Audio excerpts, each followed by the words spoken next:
Alam mo ba na usual na ginagamit na ng mga big man sa NBA ngayon ay hindi na post play or mostly power play? Usually, pag nasa shaded o malapit sila sa ring, floater ang ginagamit nila.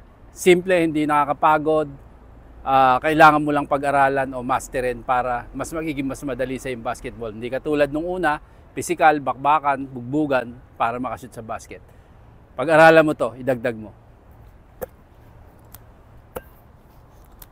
So basically, pagka-receive ng bola, floater na siya. So floater, hindi siya sa ibabaw ng ulo manggagaling, basically nanggagaling siya sa balikat.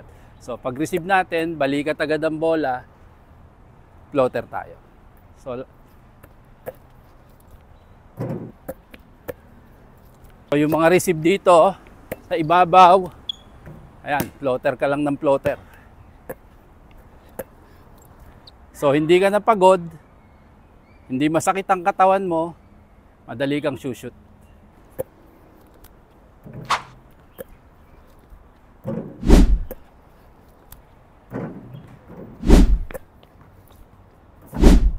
Makaka-score ka dito ng hindi masasaktan ng katawan.